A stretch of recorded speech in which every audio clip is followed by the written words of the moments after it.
نفیسہ کے ارادوں کو جاننے کے بعد تو اب ماں جی بہت زیادہ پریشان ہو جاتی ہے۔ اب جیسے ہی شادی کے فنکشنز ختم ہوتے ہیں تو ماں جی اب عالم سے کہتی مجھے سمجھ نہیں آ رہا کہ آخر تمہیں کس گناہوں کی سزا نفیسہ کی صورت میں ملی ہے۔ تو یہ بات سن کر وہ ایک دم حیران بھی ہو جاتا ہے اور کہتا ہے کہ ماں جی آپ مجھے بتائیں گی کہ آپ یہ بات کیوں کہہ رہی ہیں، آخر کیا بات ہے؟ تبھی وہ بتاتی ہے اور کہتی ہے کہ کیا تم جانتے ہو پری کا گھر ابھی صحیح طرح سے بسا نہیں ہے اور تمہاری بیوی چاہتی ہے کہ اس کی طلاق ہو جائے۔ یہ بات سن کر اسے بہت زیادہ حیرت ہوتی کیونکہ عالم اپنی بیٹی کا گھر بسنے پر بہت ہی زیادہ خوش ہوتا ہے، اس کے لیے اس سے بڑی اور کوئی خوشی کی بات نہیں تھی۔ یہاں پر اب یہ بات سن کر کہتا ہے کہ یقیناً آپ کو کوئی نہ کوئی غلط فہمی ہوئی ہے جس کی وجہ سے آپ یہ بات کہہ رہی ہیں۔ تبھی کہتی ہے کہ بیٹا اپنی بیوی سے پوچھو، میں نے اسے خود رنگے ہاتھوں پکڑا ہے، آخر یہ بات کیوں نہیں سمجھ رہی اور کیوں نہیں تمہیں اس بات کی سمجھ آ رہی؟ تمہاری بیوی ایک بہت مکار اور دھوکے باز ہے، آخر تم اس بات کو سمجھ کیوں نہیں لیتے ہو؟ تبھی نفیسہ کہتی ہے کہ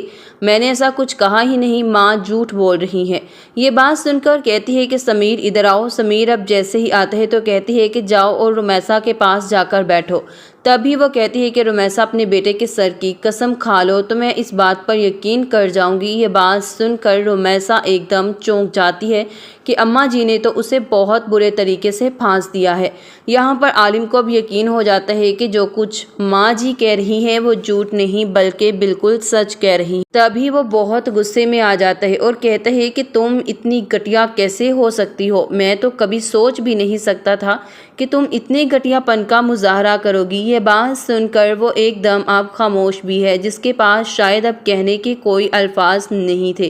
یہاں پر اب کہتی ہے کہ اماں جی آپ نے بالکل بھی اچھا نہیں کیا، مجھے بہت زیادہ غصہ تھا کیونکہ نہ تو میری کوئی ویلیو تھی اور نہ ہی کسی نے مجھ سے کچھ پوچھا۔ تو عالم اب اٹھ رمیسا کے منہ پر بہت زور سے تھپڑ مارتا ہے اور کہتا ہے کہ میری بیٹی کا گھر تم اجاڑنا چاہتی ہو، لیکن دوسری طرف عنایہ اب اتنے زیادہ چکر لگاتی ہے۔ یہاں پر آپ پاری سمجھاتا ہے پریشے کو، کہتا ہے کہ دیکھو یہ جو کچھ بھی کر رہی تم نے اس سے دور رہنا ہے کیونکہ مجھے جو چاہیے تھا وہ مجھے مل گیا ہے، اور عنایہ یہ سب کچھ برداشت کیسے کرے گی؟ وہ کبھی بھی یہ بات برداشت نہیں کر سکتی، اس لیے میں چاہتا ہوں کہ تم جتنا ہو سکے اس سے دور رہنا۔ میں اس عورت کی فطرت کو بہت اچھے طریقے سے جانتا ہوں، یہ ہم دونوں کے درمیان غلط فہمیاں پیدا کرنے کی کوشش کرے گی، لیکن عنایہ تمہیں سوچ سمجھ کر اس کے اوپر یقین کرنا ہوگا کیونکہ عنایہ جیسی شاطر لڑکی بہت ہی زیادہ مکار ہے۔